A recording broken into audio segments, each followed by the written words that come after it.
Welcome to Healthy Aging Blueprint, your trusted space for simple, effective tips to help seniors live healthier, happier, and more meaningful lives. Whether you're stepping into retirement or supporting a parent or grandparent on their wellness journey, this channel is for you.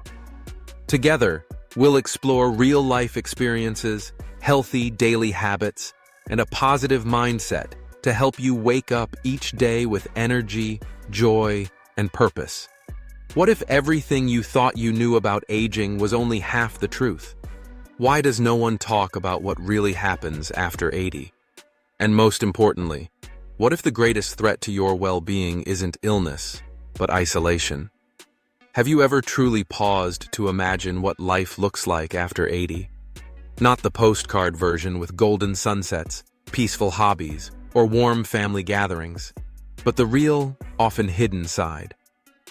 Beyond the calm surface lies a deep, unspoken challenge that many seniors face daily. It's not just about aging. It's about something far more invisible and painful: loneliness. As we step into our 9th decade and beyond, a quiet struggle begins to take hold. Millions of seniors experience it, yet few ever talk about it. Aging loneliness isn't simply being alone. It's a persistent, consuming sense of disconnection that quietly eats away at joy, purpose, and even health. It's a shadow that can follow even the most active, well-loved older adults. In this video, we're going to uncover 5 brutal realities that every senior and every caregiver must understand about aging loneliness. These aren't dramatic exaggerations. They're lived experiences, from the steady shrinking of social circles to the growing gap in technology use, from the quiet shame of asking for help to the loss of purpose and society's alarming neglect of this silent epidemic. This video isn't just for those who are already there. It's for anyone nearing that stage, caring for someone older, or simply hoping for a more humane and connected future. Because aging isn't just a personal journey, it's a societal mirror. By watching this to the end, you'll gain insight that can help you identify the warning signs of emotional isolation, support someone you care about more meaningfully, and perhaps even start changing the way we all think about life after 80. Understanding these truths could be the first step toward creating a world where no one has to grow old in silent despair. Before we dive in, I'd be grateful if you liked this video. It helps me continue sharing life lessons that matter. If you haven't subscribed yet, now's the perfect time. And if you're watching, drop a 1 in the comments if the topic resonates with you, or a 0 if it doesn't, so I can keep improving this content for you. Let's begin. Number 1. The shrinking social circle. For people over 80, one of the most painful and inevitable truths is the quiet fading of their social connections. This isn't about choosing to retreat from the world. It's a slow, steady process that happens whether they want it to or not. Friends pass away, family moves on, and the phone rings less often. What once felt like a vibrant network gradually becomes a fading echo of the past. It's one of the most heartbreaking consequences of aging, one shaped not by choice, but by the relentless passage of time and the unchangeable fact of mortality. The once colorful tapestry of relationships, woven over decades with laughter, shared memories, and unwavering support, begins to slowly unravel. As this intricate network of meaningful connections fades, many elders are left to face a deep, aching loneliness that can be hard to describe, one shaped not just by solitude, but by loss. The most immediate and piercing contributor to this shrinking social circle is the death of those they hold dearest. Friends who were there through marriages, careers, and retirement. Siblings who knew their childhood stories by heart. Spouses who were constant companions through life's joys and hardships. Even adult children, in some tragic cases, may pass away before their aging parents, leaving unimaginable emotional gaps. But these losses are far more than missing faces at the dinner table. They represent the disappearance of shared rituals, of the small but meaningful habits that formed daily life. Think about an 85-year-old widow now sitting alone each morning, gazing across at the empty seat once occupied by her husband of 60 years. Or a retired school teacher who no longer has anyone to laugh with about the students and stories they once shared. The world around them hasn't just grown quieter, it has grown lonelier. With each passing year, as friends and loved ones either decline in health or pass on, the list of familiar faces grows shorter. The once lively gatherings, whether at churches, senior centers, or family reunions, become more subdued, more sparse. The absence is not just noticed, it's deeply felt. These gatherings, once a source of connection and joy, can begin to feel like reminders of what and who has been lost. Adding to this grief is the increasing physical distance between generations. As children and grandchildren pursue careers or build lives in other cities or countries, elders are often left behind. What was once a bustling home filled with laughter, movement, and shared meals can gradually turn into a quiet, empty space. The absence isn't always due to neglect. It's the natural result of modern life. But for the elder left behind, that doesn't make it hurt any less. An elderly parent living in a rural town might only see their children once or twice a year, if that. Video calls and occasional phone conversations offer some comfort, but they're no substitute for a real hug or a spontaneous visit filled with laughter and touch. The kind of connection that warms the heart simply can't be replicated through a screen. This geographic separation creates an emotional gap too. Elders may feel like they're watching their families' lives from afar, seeing birthdays, graduations, and holidays pass through photos and messages rather than experiencing them firsthand. The milestones still come, but the shared experience is missing. And as time goes on, another force creeps in, making connection even harder: the physical decline of the body. Chronic conditions like arthritis, heart disease, or limited mobility begin to restrict even simple daily activities. The ability to attend social events, run errands, or even step outside becomes more difficult, leading many seniors to retreat even further from the outside world. Chronic diseases or neurological disorders can make even the simplest tasks feel like enormous challenges.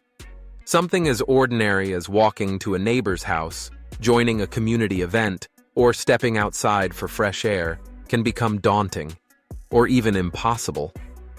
Picture an 82-year-old who once loved hosting weekly bridge nights.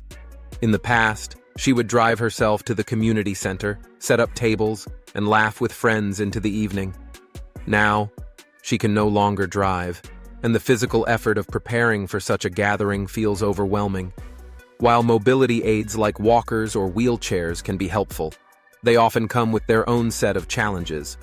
If social venues aren't wheelchair accessible or designed with elder-friendly features, attending becomes a logistical burden. These obstacles create feelings of hesitation, discomfort, or even shame.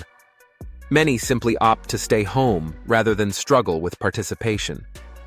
Beyond physical barriers, the toll of chronic illness, fatigue, persistent pain, and low energy can sap the will to engage. The thought of dressing up, commuting, or even holding a conversation becomes exhausting. Social withdrawal isn't intentional, but when you're fighting constant discomfort, isolation quietly becomes the default. For many elders, this leads to days spent entirely at home, often in silence, watching the outside world continue without them. The vibrant life they once lived feels like a distant memory. This disconnection is deepened by another overlooked factor: sensory decline. Hearing loss, for example, affects a large percentage of people over 80. Conversations over the phone become a frustrating game of guessing what's being said. Group gatherings that once brought joy are now overwhelming, with background noise blurring every word. The result? Many elders stop trying. They avoid events, not because they want to be alone, but because they fear the exhaustion or embarrassment of not being able to follow what's happening. Vision loss adds another barrier.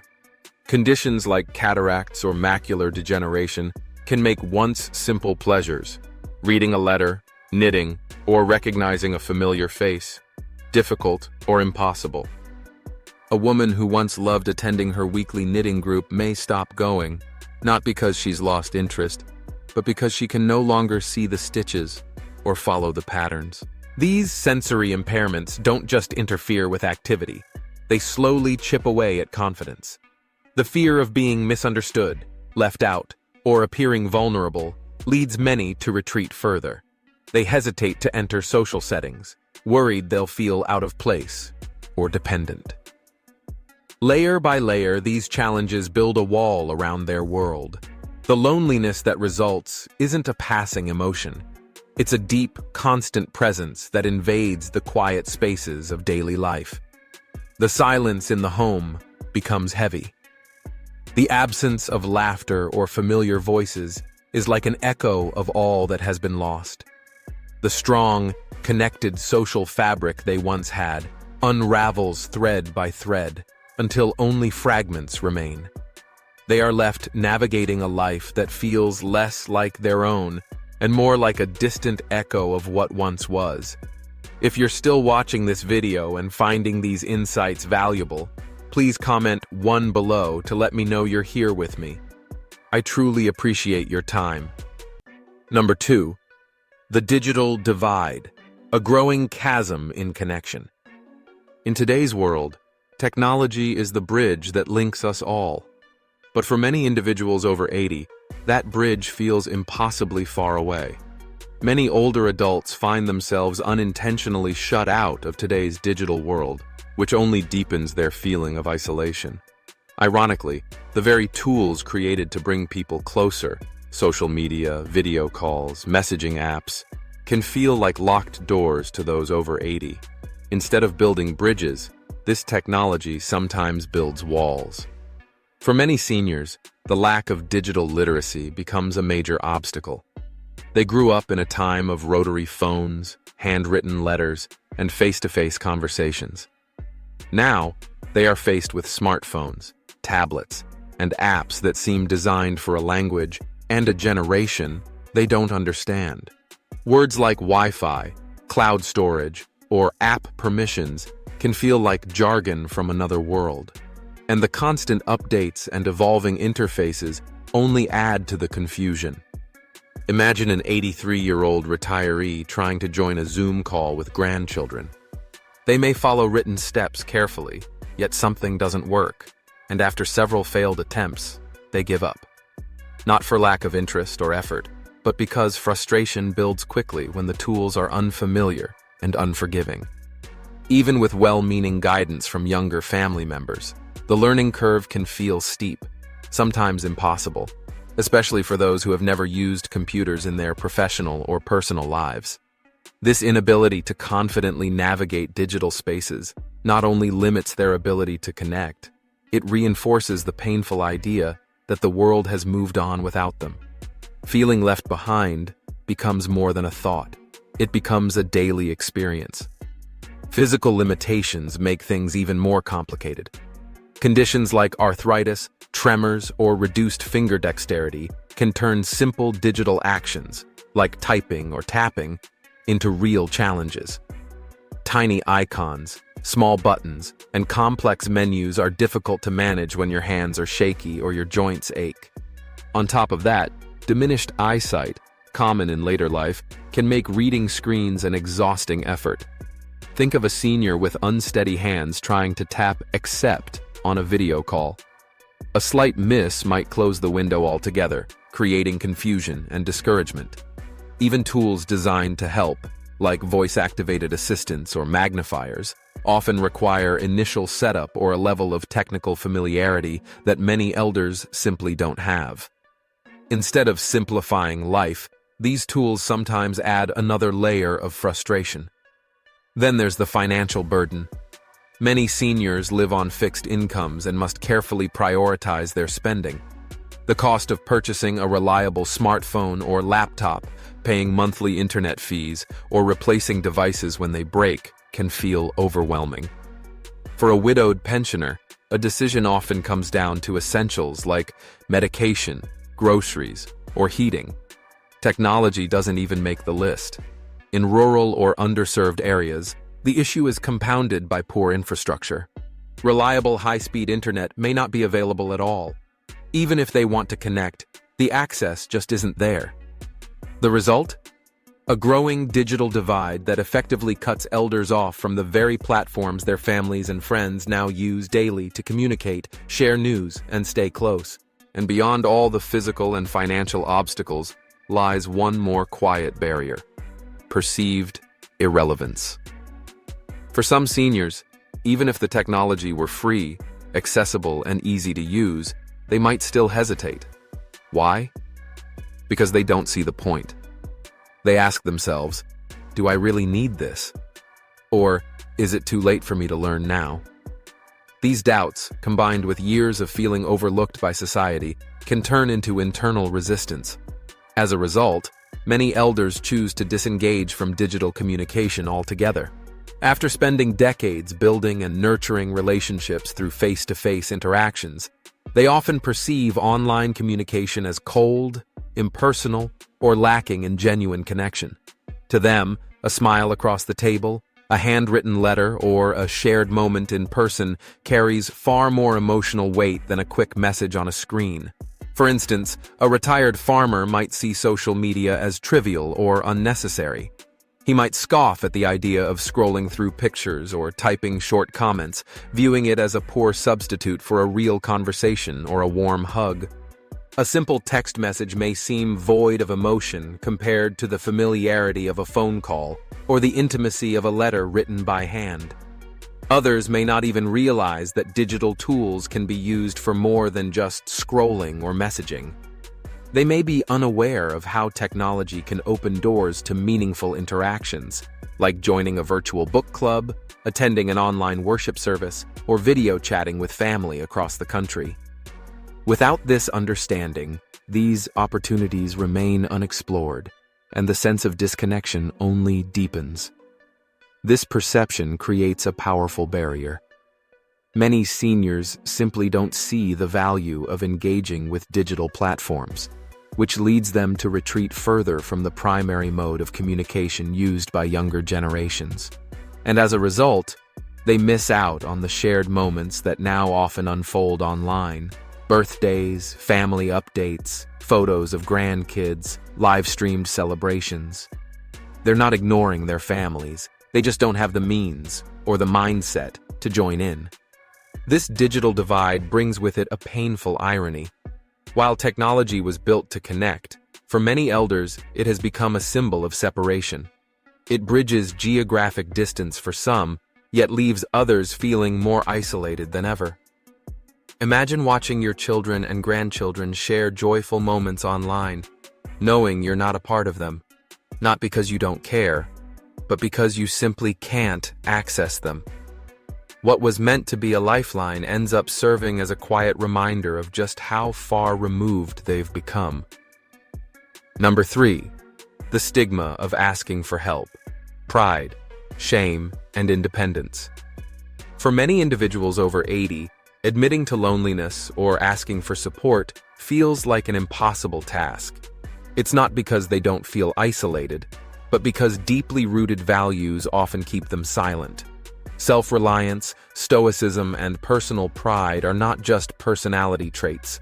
They're survival tools shaped by a lifetime of experience. This generation grew up in a world where independence was prized and emotional restraint was often seen as strength. Many have spent their lives being the ones others leaned on, raising families, supporting spouses, working through hardship. To shift from caregiver to care receiver feels deeply uncomfortable, and the fear of burdening others becomes a heavy emotional weight. Think about an 87-year-old grandmother who sits alone in her living room, longing for conversation. She picks up the phone, but hesitates, worried her daughter is too busy or overwhelmed. She doesn't want to bother anyone, even though what she really needs is to hear a familiar voice. That fear of being an inconvenience, of adding one more task to someone else's to-do list, can be powerful enough to keep her silent, even when her heart aches for connection. This quiet fear leads many elders to suppress their emotional needs. They may avoid reaching out, not because they don't want connection, but because they don't want to be seen as needy. And so, the cycle of isolation continues, not from lack of love or care, but from an overwhelming desire not to impose. They begin to internalize their struggles, believing that their own needs are less important than those of their children, grandchildren, or caregivers. This quiet resignation leads to a kind of emotional self-sacrifice. They suppress their longing for connection just to avoid being a perceived burden. It's a silent suffering, one that grows heavier with time. Instead of reaching out, they retreat inward, choosing solitude over the guilt of inconveniencing someone else. For a generation raised to value strength and autonomy, acknowledging loneliness can feel like admitting defeat. Many elders hold tightly to their independence, even when it begins to cost them emotionally. The thought of asking for help or even admitting they feel isolated can feel like surrendering a core part of who they are. That fierce desire to remain self-reliant, though admirable, can slowly trap them in a cycle of isolation. Take, for instance, a retired veteran who refuses to visit a local senior center. Not because he doesn't want to socialize, but because doing so might feel like an admission that he can no longer handle things on his own. The very idea of accepting help, even if it's just companionship, can feel like giving up control. And so, opportunities for connection are quietly turned down, one by one, until the isolation becomes routine. This struggle is deeply rooted in generational values. Older adults were often raised with phrases like, "keep a stiff upper lip," or "pull yourself up by your bootstraps." These mottos reflect a culture of resilience, of pushing through hardship without complaint. But while such beliefs can foster incredible strength, they can also make it incredibly hard to open up about emotional pain. Vulnerability isn't something many in this generation were ever taught to express openly. Imagine an elderly woman who lived through war or economic depression. She may have endured loss, hardship, and decades of challenge. So when loneliness settles in, she doesn't talk about it, because to her, expressing emotional needs might feel like weakness. Worse, it might feel like a personal failure. After all, she's survived so much already. How can she say she's struggling now, just because she feels alone? This deeply ingrained pride prevents many elders from speaking honestly about their emotional state. Instead of saying, "I feel lonely," they remain silent. Or they may describe their experience in other ways, words that seem physical or vague. Some don't even realize they're lonely. They talk about feeling tired all the time, unmotivated, or simply old. But beneath those words is often a hidden longing for connection, a need they don't fully understand or feel equipped to express. Take the case of an 84-year-old man who no longer looks forward to his day. He attributes it to aging, to slowing down. But what if his lack of energy isn't physical? What if it's the result of not seeing anyone for days, of having no one to talk to, of losing the sense of purpose that comes from social interaction? When loneliness isn't clearly identified, it often goes unaddressed. Elders may not seek help because they don't recognize the emotional source of their suffering. And their families, unaware of the depth of that isolation, may not offer the kind of support or companionship that's truly needed. It becomes a tragic cycle. Elders remain silent, loved ones remain unaware, and the loneliness quietly grows.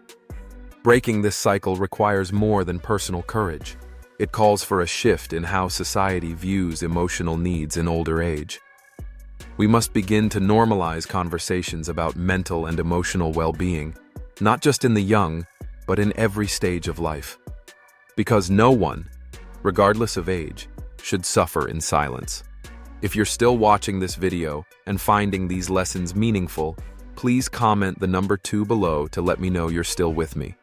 Thank you sincerely for your time. Number 4. The loss of purpose and role, a void in daily life. Loneliness in later life is not only about the absence of people, it's also deeply rooted in the fading of purpose, the gradual disappearance of the roles and responsibilities that once gave life structure, value, and connection. As these roles fade, many elders find themselves staring into a quiet void, unsure of how to fill the space that once felt so full. That emptiness can magnify feelings of isolation and insignificance in ways that aren't always easy to name, but are deeply felt. Retirement is one of the earliest shifts that contributes to this sense of loss. For many, a job was far more than a paycheck. It was a source of identity, social interaction, and mental stimulation. It provided a reason to wake up each day, challenges to overcome, and a sense of contribution to something greater. While retirement is often anticipated with excitement, it can leave behind an unexpected emptiness. The daily routines, the energy of coworkers, and the feeling of accomplishment from even the smallest tasks suddenly vanish. Picture a former accountant who spent 4 decades balancing financial records, solving problems, and working in a structured environment. Suddenly, that steady rhythm is gone, replaced by long, unstructured days filled with silence. Without meaningful activities to replace that structure, such as volunteering, creative hobbies, or part-time work, it's easy for a sense of purpose to erode, making room for feelings of irrelevance and quiet loneliness to take hold. Then there's the reappearance of what's often called empty nest syndrome. Though usually associated with middle age, it can return with even greater intensity later in life. As grandchildren grow up and begin their own independent lives, the once vibrant role of grandparent may gradually fade. No more school pickups, bedtime stories, or weekend visits. For example, an 80-year-old grandmother who once hosted noisy, joyful holiday dinners might now find herself spending those same holidays in silence, surrounded not by laughter, but by memories. That quiet can feel suffocating, especially when it replaces years of constant caregiving, guidance, and connection. Elders may not just miss the people, they may miss the sense of being needed, of being central to someone's life. The loss of caregiving roles adds to this emotional shift. Many older adults have spent years, even decades, caring for others, a spouse, an aging parent, or adult children. These roles, though often exhausting, were also deeply meaningful. When a loved one passes away or becomes independent, the caregiver is left with more than grief. They're left with a loss of identity. The routines that once structured their day are suddenly gone. Imagine a woman who spent 15 years caring for her ill husband. Her time was dictated by his needs, medications, appointments, meals, comfort.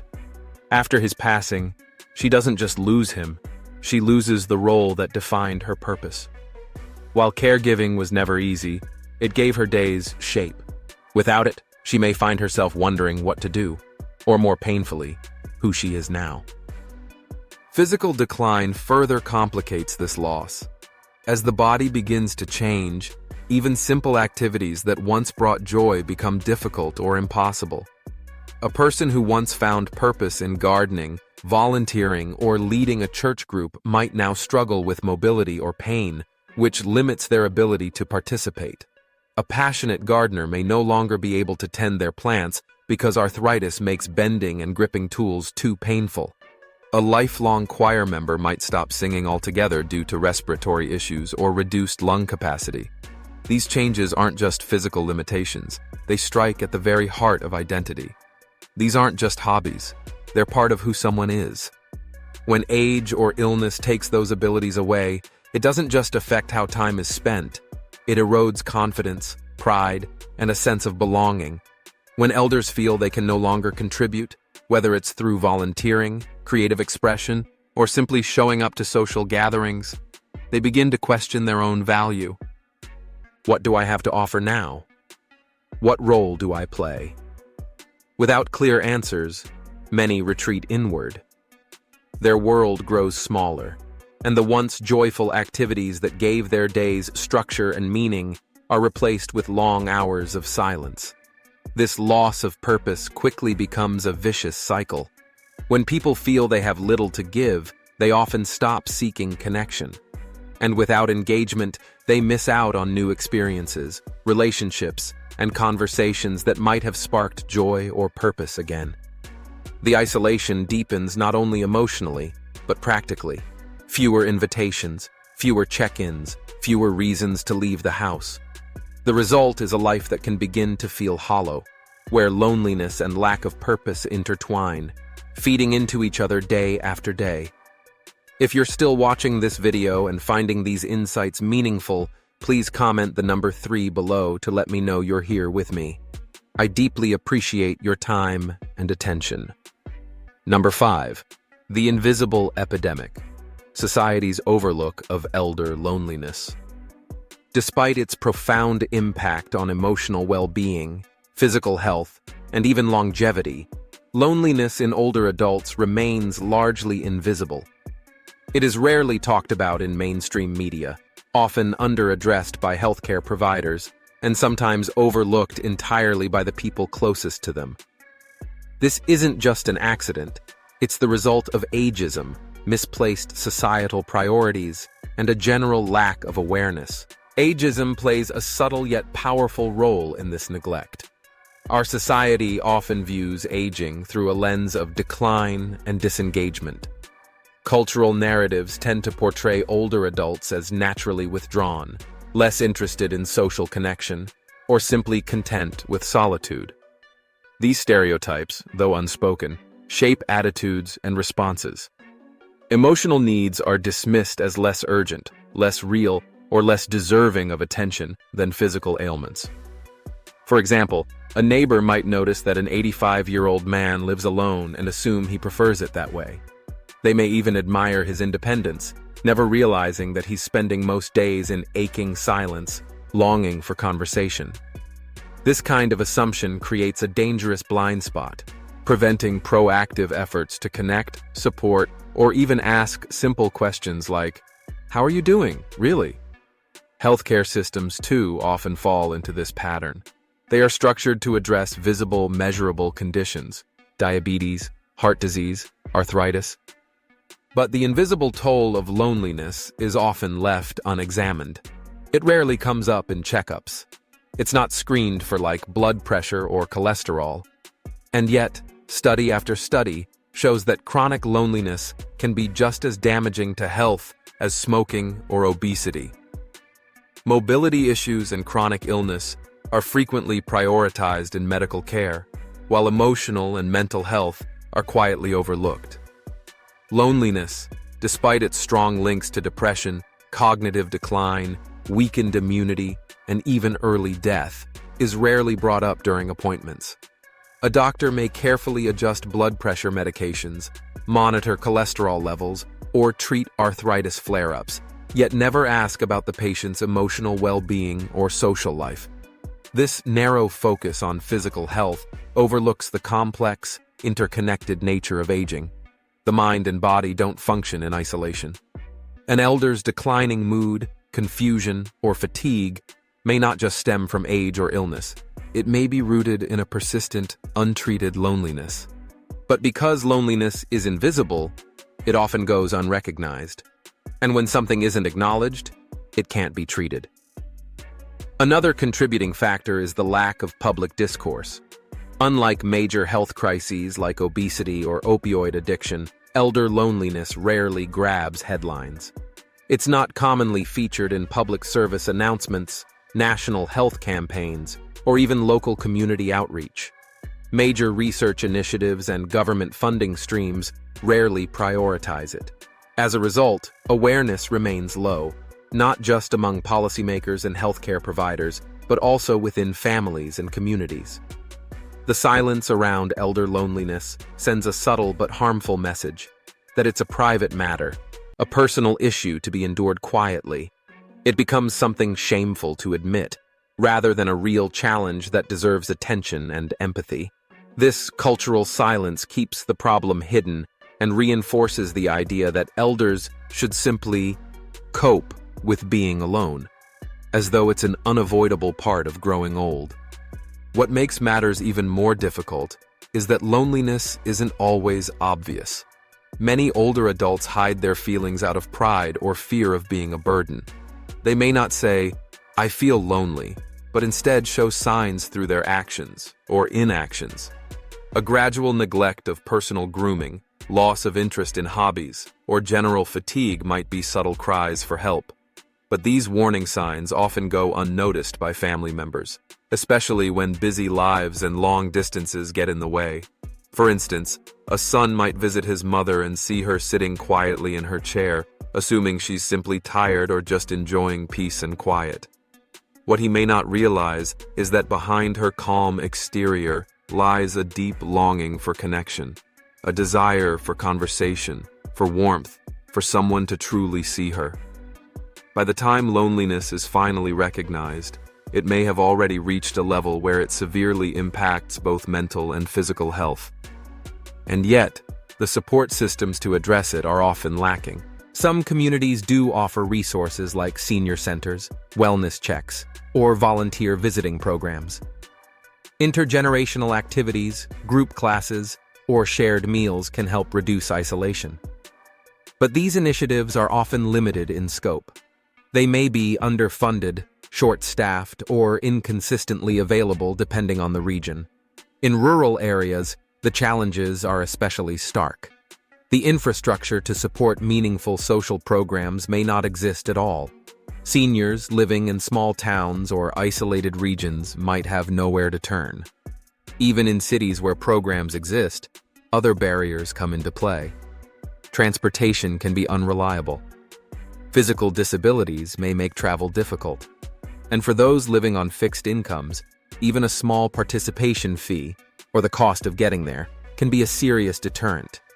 A senior might want nothing more than to attend a local art class, hoping for a little joy, some conversation, or simply a reason to get out of the house. But without reliable transportation, or the financial means to pay for materials or registration, even that small desire remains out of reach. When resources are limited or inaccessible, elders are left with few ways to combat their growing isolation. They're not lacking the will to connect. What they lack are the tools, the access, and the support to make that connection possible. This lack of societal infrastructure has consequences far deeper than many realize. What we're witnessing is not a collection of isolated cases, but a widespread, quiet crisis. A generation of seniors suffering behind closed doors. Their emotional needs are often unseen, misinterpreted, or brushed aside. They are grieving the loss of purpose, identity, connection, yet too often, no one asks and no one hears. To truly address this invisible epidemic, we must shift our thinking. Loneliness in the elderly must no longer be treated as an unfortunate side effect of aging. It must be seen for what it is, a public health issue, one that deserves the same attention, urgency, and resources as any physical illness. Until that happens, we will continue to let a vital segment of our society slip into silence. Only when we acknowledge the full scope of this issue can we begin to rebuild a more compassionate and inclusive support system, one where every elder feels seen, heard, and valued. One where aging does not mean vanishing, but deepening in connection and purpose. So now we've walked together through the 5 brutal realities of aging loneliness: the shrinking social circle, the isolating digital divide, the silent stigma of asking for help, the profound loss of purpose, and society's often invisible neglect. It's heavy, yes, but it's real. And more importantly, it's a conversation we can no longer afford to avoid. Now I'd love to hear from you. What resonated most with you in this video? Did it open your eyes to what a parent, grandparent, or neighbor might be experiencing? Or perhaps it offered a new perspective on your own future? Let me know in the comments. What is one insight from this video that you're going to carry into your life moving forward? Your reflections matter. Your actions can create ripple effects of change. If you found value in this discussion, please leave a comment below, and don't forget to like, share, and subscribe to our channel for more meaningful conversations that truly matter. wishing you good health, happiness, and peace always. And remember to subscribe to Healthy Aging Blueprint to continue this journey with us.